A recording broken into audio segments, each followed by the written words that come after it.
Good day and welcome to this risk readiness webinar. My name is Carly Edmondson and I am the Senior Product Manager of Business Solutions at the Risk Management Association.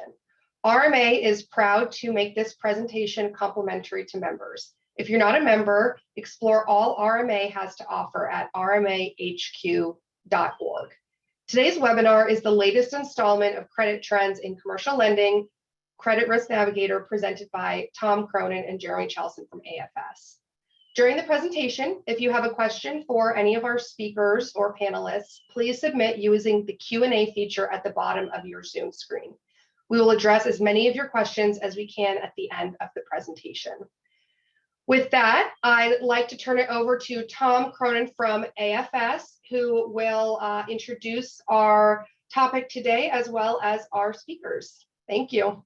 Thanks for joining us. Thanks, Carly. Appreciate everybody joining us today. Here's a quick look at what we'll do today. I'll tell you a little bit about Credit Risk Navigator, which is the source of the data, and the three panelists that are joining us today. We're going to go through the fiscal year-end 2021 data, both the C&I and CRE results, during which time the panelists will give us some thoughts and opinions on what's going on. And then we'll finish up with the January 2022 review. Real quickly, so the RMA Credit Risk Navigator, powered by AFS, is the largest monthly commercial loan benchmarking database in the US. It allows participants to segment the results by categories such as collateral, industry, and geography, and allows member banks to see where their performance or concentrations are outliers, which industry or geographic segments are growing, and also allows those banks to participate in knowledge exchange processes. Now, the Credit Risk Navigator dashboard is newly redesigned. You see a picture of it here on the left. It's very simplistic to use, highly visual. There's granular data starting in 2003, so it covers the recession, the energy crisis, and now the pandemic interruption. And the monthly cadence provides timely and useful comparisons. So our panelists today are Ken Carson from Umpqua Bank, Brad Cunningham from Commerce, and Jeff Green from Regions Bank. So we have three people from across the country, a good cross-section of information from across the country as well as experience. And the panelists later on will talk more about their expectations for the upcoming year, and then 5 years out, and then also what industries concern them. So we're going to start with C&I, or commercial and industrial, and a quick definition.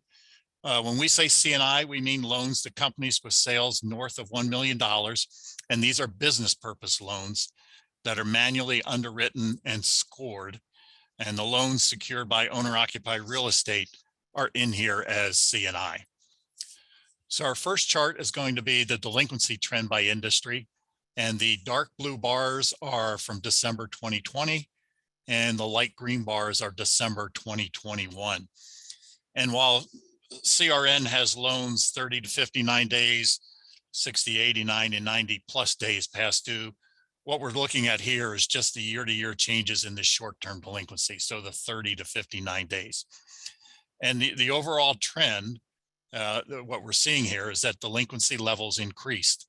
And there are a handful of sectors that saw their performance decline, notably 11 starting on the left, 11 agriculture, 33 manufacturing, 42 wholesale, 52 finance, 54 professional, scientific, and technical services, and then 61 educational services. So on this one, we are going to start off with a little bit of information and commentary from Brad Cunningham is going to give us his thoughts on this particular slide. Yeah, thanks, Carly, and thanks for having me today. I'll start off on the far left. If you look at the all industries, I think that's probably the most telling metric on this chart. It's basically doubled in the last year, right? So, you think back what was going on in December of 2020, we were still in the heart PPP. A lot of banks still had payment deferral programs going on. And so delinquency wasn't really an issue. There was enough government stimulus and government aid to get most of the businesses through what was going on then. And you fast forward a year to December 2021, and while things I think are still generally pretty strong, obviously this graph shows that delinquencies have essentially doubled in that year. If I think about some industries that we've have on our radar, at commerce, agriculture, the next category over there. If you look, it went from probably, what is that, maybe 30 basis points to 75 or so. So a significant increase in ag delinquencies. And then one other one that may not be as thought of as much that I'll call out is 61 educational services. And you can see a pretty significant jump there as well. And that's really, I think, primarily probably smaller colleges. I think they've probably been, their business model has been impacted more by the pandemic than most. And so it's an area that we keep an eye on, and obviously the delinquency numbers here show that trend as well. Thanks. Thank you so much, Brian. That's really good insight. Did any other panelists want to add anything? I didn't want to add anything, but I did want to see if Tom could highlight a little bit what's going on in 52, finance and insurance, because that seems a little bit of an anomaly. Yes, so Ken, that ends up being the securities, commodities exchange, and as well as private funds. And it's primarily the delinquency was up in the private funds. And that's the area where,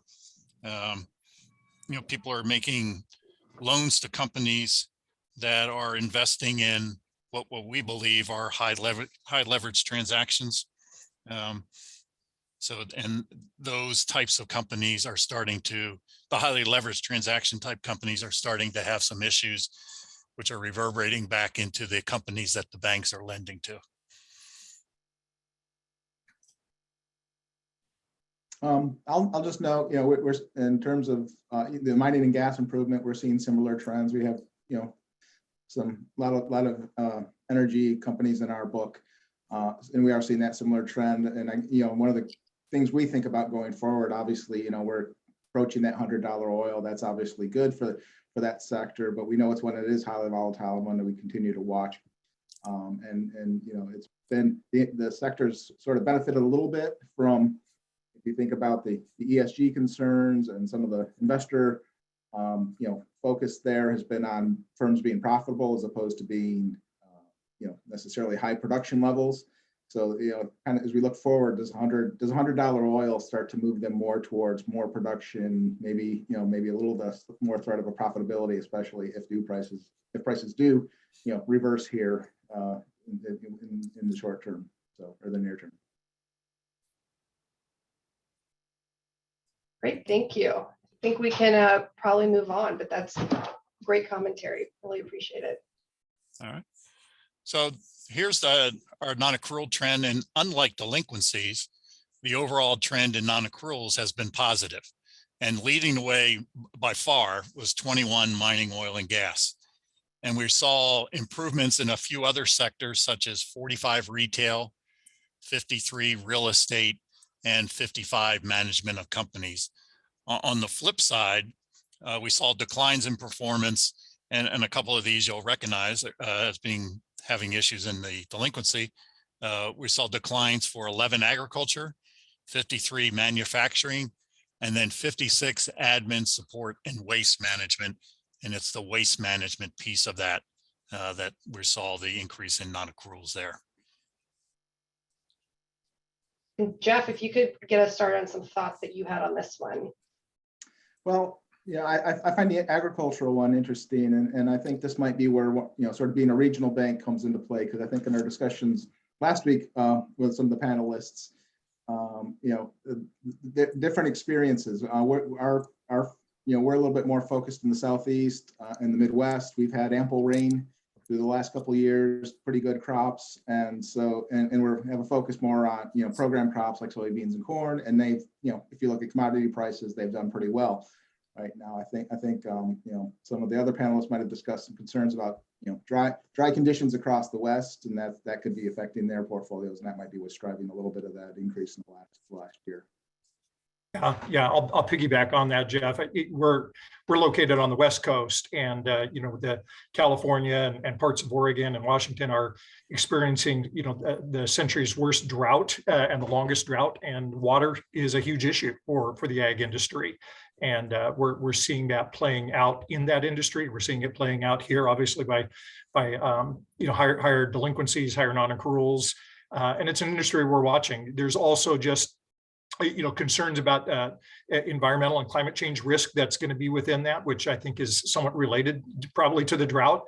And there's regulatory change coming in terms of transition risk when it comes to climate change, especially in California, which is kind of on the leading edge of that, where a lot of our dairy farmers and other farmers are having to deal now with increased regulation on how it is they do business in regards to carbon and climate change things. And so it's been a little bit of an uphill climb, I think, for the ag industry on the West Coast.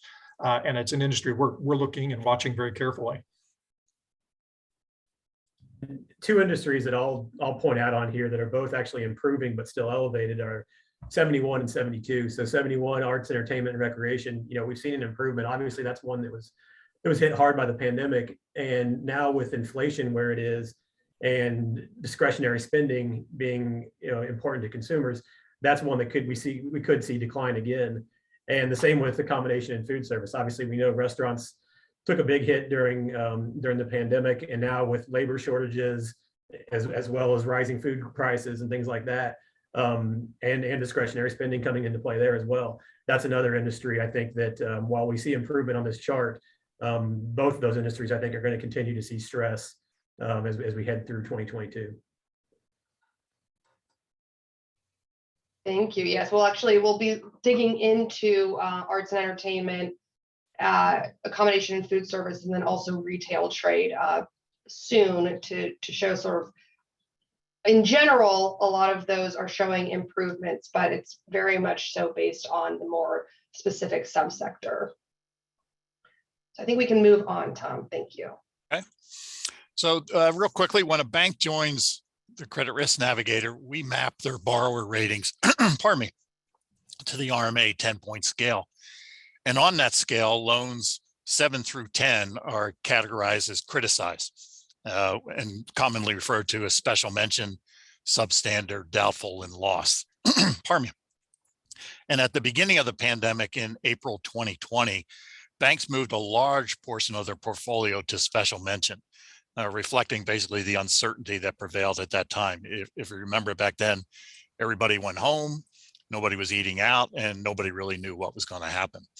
But since then, the percent criticized has dropped to the pre-pandemic levels. In fact, the percent criticized has now dropped for 16 straight months. And the sectors leading that way, or the way in the return to past credits, are 21 mining, oil, and gas.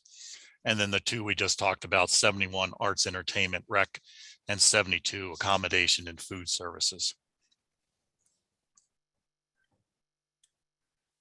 So what we want to do next is take a little deeper look at some of these particular industries that we've mentioned. And the first one we want to look at a 3-digit NAICS level is retail 44. And the majority of balances here are in the first subsector, 441, which is motor vehicles and parts. And you can see year over year, the percent criticized has slipped a little bit. 447 gasoline stations on the far right have shown a significant improvement and now remain the best rated subsector. And then we're also seeing improvements for 445 food and 448 clothing and clothing accessory stores. But again, the largest subsector here by far is the motor vehicles and parts.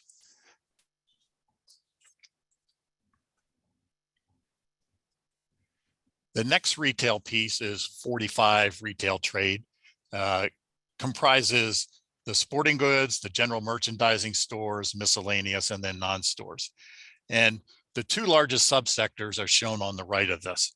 So the 453 miscellaneous stores, which are things like florists and office supplies, and then 454, which non-stores, fuel dealers, electronic shopping. And within these two, The office supply borrower ratings have improved, but the electronic shopping ratings have declined. And that's why you see the flip in those two. You do see a dramatic decrease or improvement in general merchandising stores.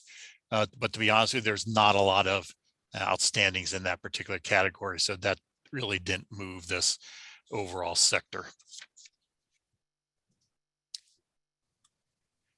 And now we'll take a look at 71 arts, entertainment, and recreation.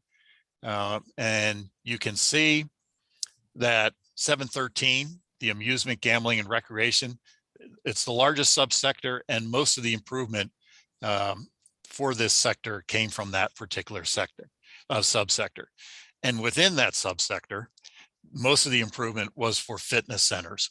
As you know, we talked about people, industries that got hit hard when COVID first started. And if you remember, nobody could go to the fitness center, but now a lot of those have opened up again and are beginning to be able to pay their debts. The last one we'll look at, and we'll split here, is 72 accommodation. And this splits between 721 accommodation, which is the hotels and motels, and 722, which is the food services and drinking spaces. And next to 21 mining, oil and gas, 72 accommodation had the biggest improvement in criticized levels. And both of these subsectors improved dramatically as the pandemic restrictions on travel and then eating in restaurants have eased or been eliminated in many locales. And these companies are starting to get back to business as usual. Okay, I think, Ken, if you had some thoughts on this one, if you wouldn't mind sharing.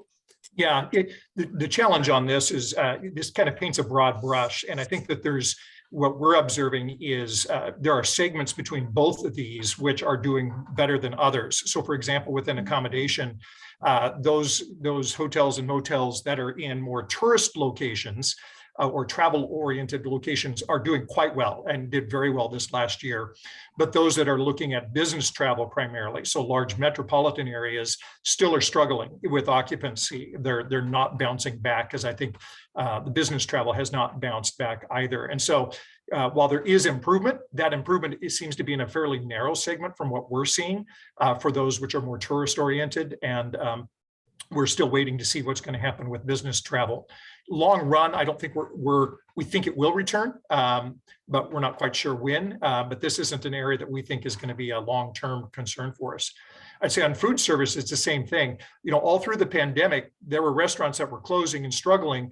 But if you were in fast food or had a good delivery service, they did a fantastic business during the pandemic. And so some of that improvement is almost all for those places that weren't already doing that.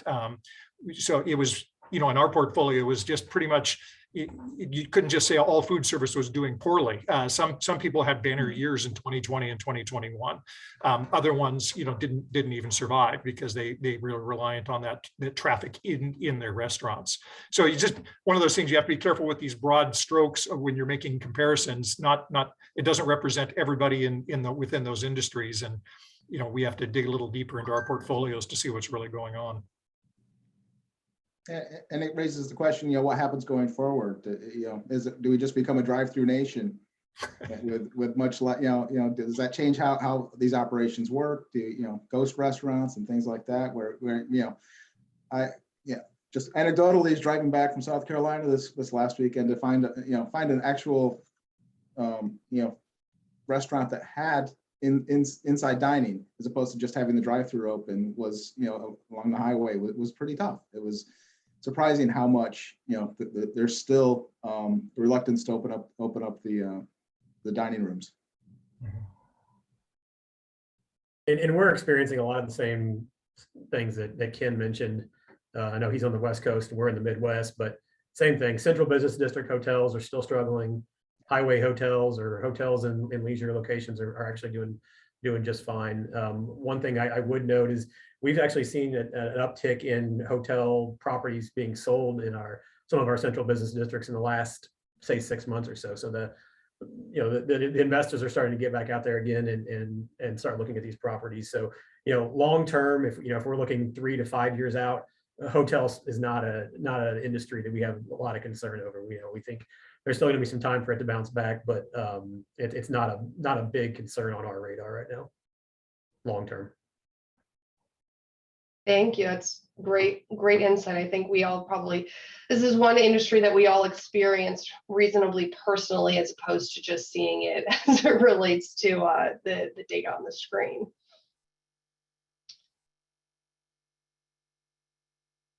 Okay, so now we'll move on to growth. And this chart, as you can see at the top, is December 2020 to December 2021. If I had created this chart December 20 to November of 2021, you would not see any of this growth. Almost all of the growth that occurred that you see here on the light green occurred in the last month of the year, so in December of 2021. And there are 7 industries, starting with finance and insurance and coming over to public admin, that observed double-digit growth over this time period. And then the contractions, you see the industries on the far right, those industries are the ones that have, in general, experienced below average performance over the last year and a half. Brad, I think you have some thoughts on this one you could share. Yeah, the point that Tom makes, that the first 11 months of 2021 may have shown almost no growth, but then December was a strong month, really goes along with what we've seen in our bank. We didn't see a lot of loan growth throughout most of 2021, but did have a very strong December. So that aligns with what we've seen. One thing that was really interesting to me on this chart, if you think back to the delinquency slide, finance and insurance had the largest delinquency, and it also has the largest growth, which seems counterintuitive, because if you think about delinquency, the denominator of delinquency is loan balances, right? So we're seeing on here that growth is getting bigger, so the denominator is getting bigger, but yet delinquency is still high. And also, you would think that newly booked loans aren't likely to be delinquent right out of the gate. So seeing the delinquency number as high as it was, or high as it is, as well as the loan growth for that same category being the leading loan growth, is, to me, somewhat surprising. But that's what the numbers show. For our bank, I would say construction and healthcare are probably our 2 largest areas of loan growth, which are both showing positive growth on this chart as well. So a lot of similarities to what we're experiencing at Commerce. Yeah, nothing there really surprises me in terms of the number. I mean, some of the levels surprise me a little bit, but in terms of the industries where there's growth taking place, that none of that really is all that surprising.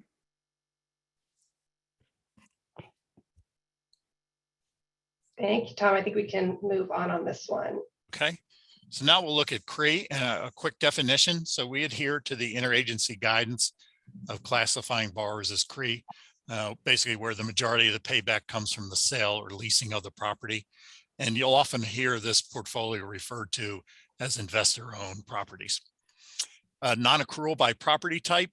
And we've discussed this throughout the impact of the pandemic.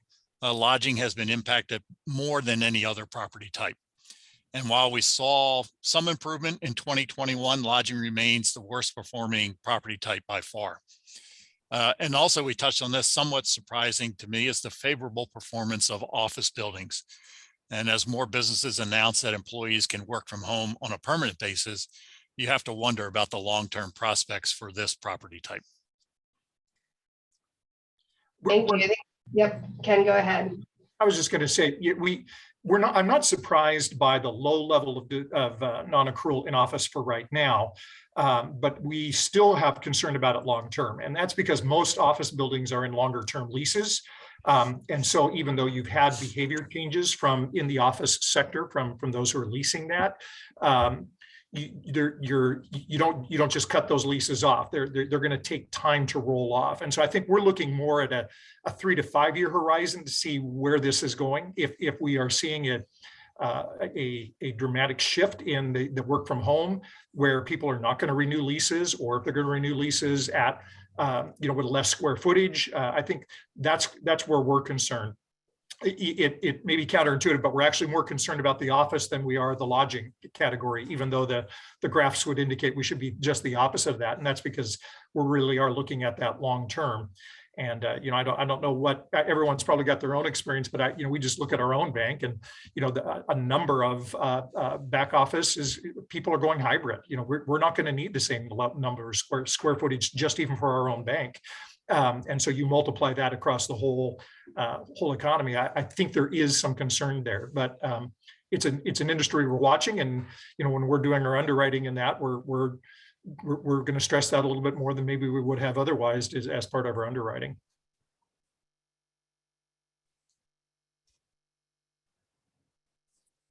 I think we can move to the next one. Okay. So the C&I growth, CRE growth was led by residential properties. And I just wanted to mention that the increase in balances here was not so much due to increased volume or number of homes, but more due to an overall increase in the price of a new house, so the amount of the loan. So basically what we have here is less homes being financed, but at higher amounts. And this seems to be true because if you look at the US Census Bureau stats, the average price of a new house at the end of 2020 was $407,000. And the average price at the end of 2021 is now $457,000. So it's gone up quite a bit in a 1 year time period. I will say I was very surprised by this slide with the multifamily showing a negative growth in outstandings, because that's not been our experience and hasn't been the experience, at least on the West Coast, where it seems to be that there's a multifamily boom right now. Everywhere I go, it seems like there's new apartment buildings popping up right and left, and we're seeing not just with our bank, but other banks in this region. This has been an area of growth for us in 2021. So I was surprised by this, and I don't know if other folks on the panel or elsewhere have any insight as to why that's showing up as negative 12, 13%. I mean, we've been roughly flat, so it's not, we haven't seen lots of growth, and we are in a high growth, part of the country with Nashville and Florida and Texas, well within our footprint. So you might have expected a little bit more growth, but we have definitely not seen the decline that's represented there in the graph. Yeah, we've had similar experiences, Ken. Our probably of these categories, our two largest growth areas have been industrial and multifamily, especially over the last year or two. I mean, the only thing I can think of is that maybe you have multifamily properties moving out of banks and into insurance companies or other investment tools, and that's why they're coming out of these numbers. But yeah, we've seen strong demand and strong growth in multifamily over the last year.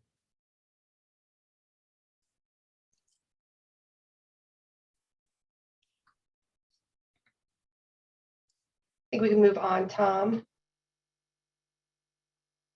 And so before we get to our January 2022 update, which will just be kind of the month over month, we wanted to give our panelists the opportunity to comment on any industries, any sectors that they are particularly either concerned about over the next year, 2 year, 5 years, or ones that they're both worried about or think are going to do particularly well. So really the opportunity to touch on any industries that maybe we didn't necessarily focus on already, or maybe we did. Yeah, I'll go first. We talked about a lot of them. One I think we didn't touch on very much is senior housing. That's an area that we continue to watch. Senior housing had a few issues, primarily from overbuilding prior to the pandemic. Then was obviously slowed during the pandemic with, people not wanting to move into senior housing facilities, and all the issues with that, increased in cost for the facilities to keep their employees and their patients safe. And then even now with labor shortages, I think is a big impact on that industry. And so that's an industry that we're continuing to watch. If you had any property that was still in construction or lease up at the beginning of 2020, it's probably not doing too well right now.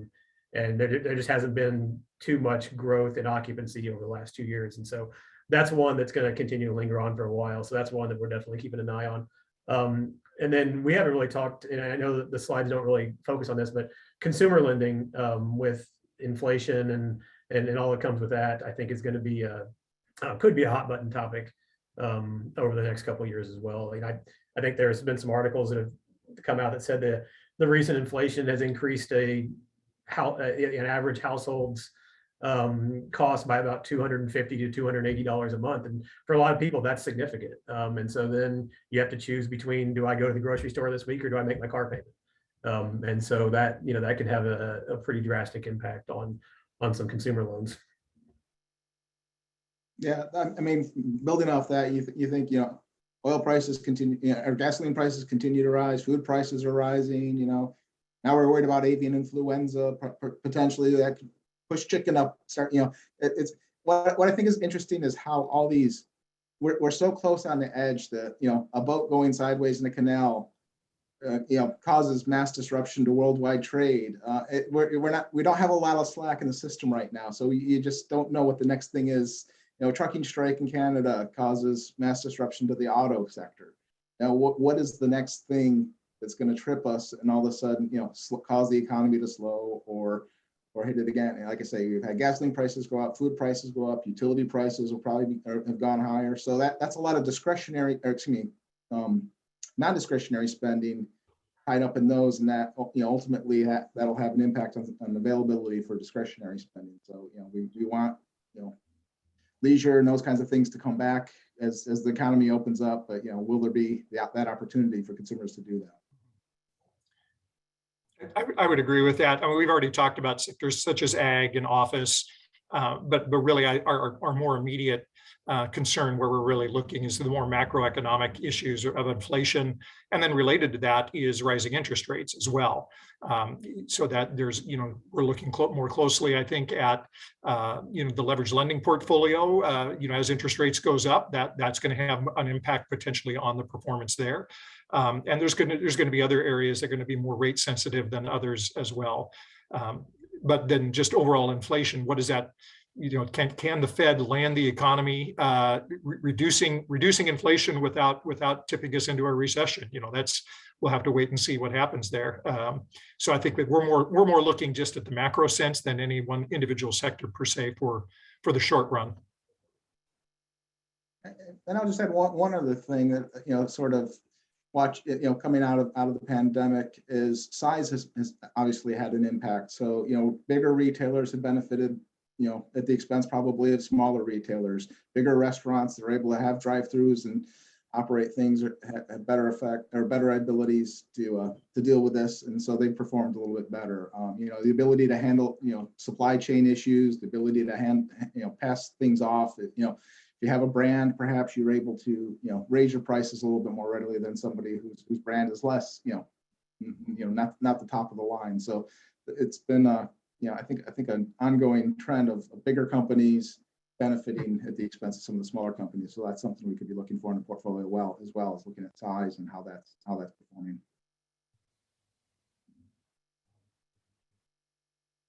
Thank you. Really appreciate all of those insights. And so now Tom will go ahead and give a little bit of an update on January 2022. And we do have some Q&A that's come in. So we will look to address some of that after he has discussed these this month's trends.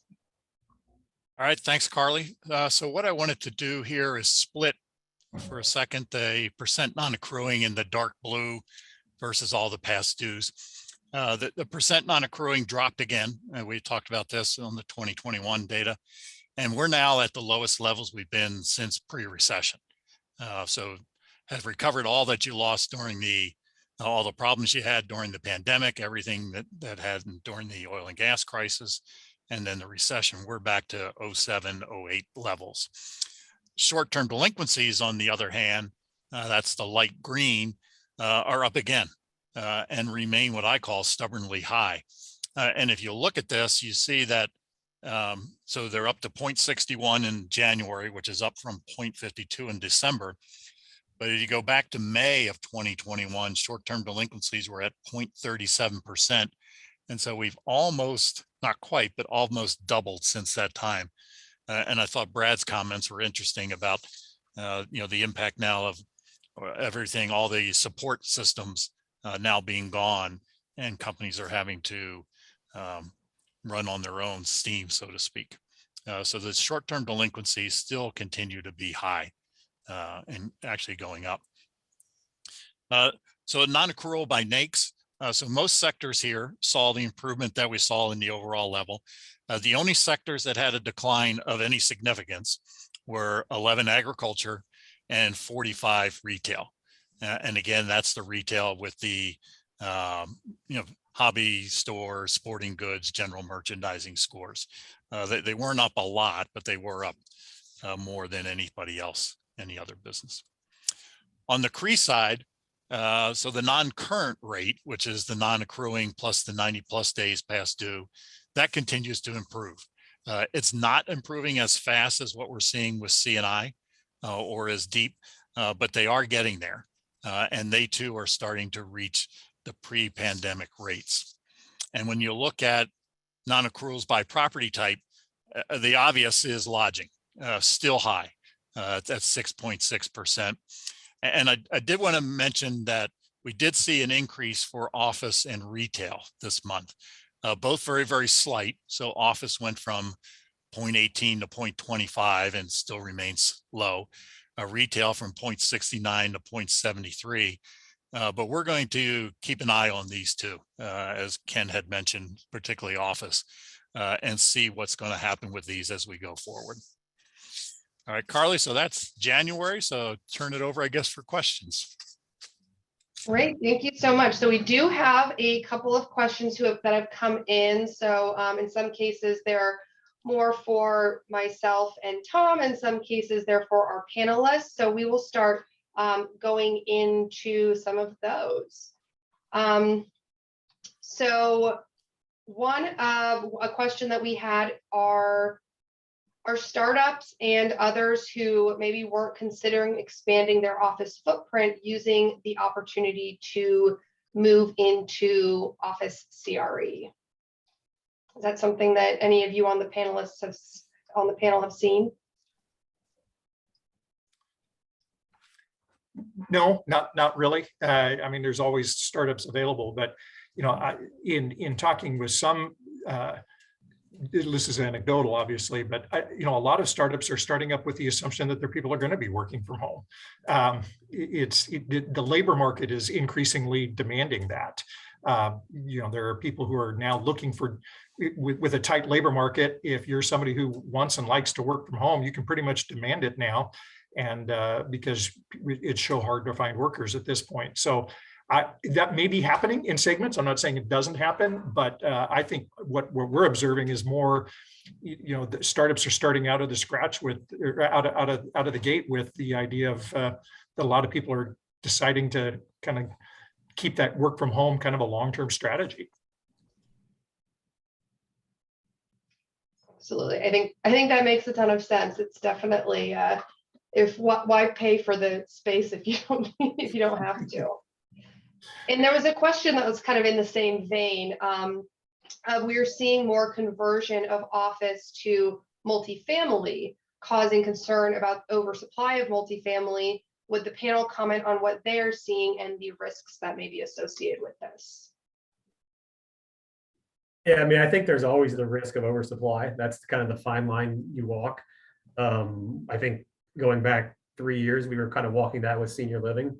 Now we're probably walking it with maybe multifamily and industrial even, although I think industrial has a little bit more of a runway, but at some point industrial is probably going to be overbuilt. I think one of the keys for office, if you think back to kind of the onset of e-commerce and what that was predicted to do to retail CRE, right? And it did have a big impact on that, but a lot of retail space was able to kind of reinvent themselves as other things.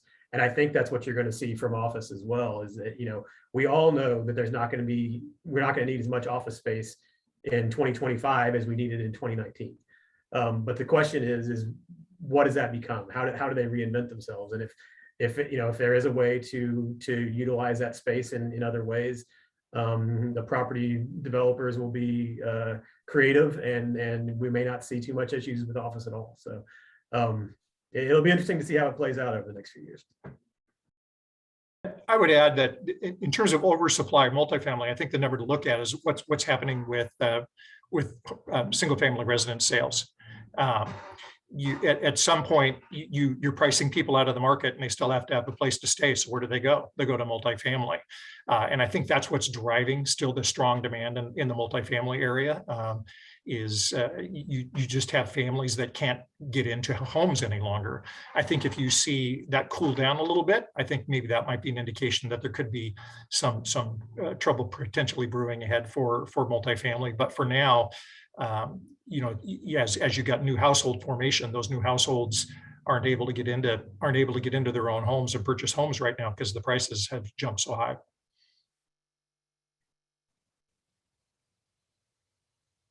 And I'll just add, rents are reflecting that in a lot of markets. If you just, you see 30% growth, 20% growth year over year in a lot of the rental markets across the country. So that's, still says there's not enough housing out there for the moment, at least. So one of another question we got that I can cover is this also available in Canada with Canadian data? So it certainly would be available in Canada. The Credit Risk Navigator product is based on, similarly to statement studies, for example, it's based on the data of our subscribers and submitters. So right now, we certainly do collect Canadian data, or would be willing to collect Canadian data if we had any bank subscribers that had a heavy Canadian footprint. So we do have, there are some loans that are outside of North America. So it's really dependent upon the books of the loan books of the submitters. So another question that I think Tom can probably respond to is, there was a question about any update on 52 finance and insurance delinquency rates for January 2022. I think there was, Tom, one of our slides did definitely show that there's a pretty significant improvement in that specific sector. Yeah, Carla, I'll have to go back and look at that. I see if whoever submitted that, you see my email address down here at the bottom. If you would submit that question to me via an email, I'll go back and get that information for you. So I make sure I'm correct in what I'm telling you. And I did see another comment that was comment on enjoying seeing the comparisons of 12/31/20 to 12/31/21, and wondering what the values were as of 12/31/19, and which is an excellent point, because we were still very much so in the middle of the pandemic during the end of 2020. So actually, with that in mind, as Tom was going through some of the data, I actually went into the product itself, and there definitely was, especially as it relates to retail, it was definitely much better in probably about, a lot of those delinquencies about doubled from 2019 to 2020. And then a lot of them doubled again to 2021. So definitely, I think that's one of the benefits of the Credit Risk Navigator, is that you can go back all the way to 2003 and see a lot of the data. So it does give you a really good sort of from end to end baseline of the information, rather than just relying on year over year from one year to the next. So the last question that we had was on opportunities for the lending portfolio in 2022. So I think this is one that our panelists can hopefully give some insight into. Well, you're talking to a credit guy. We don't see opportunities, we only see problems. You need to talk to my marketing people for that.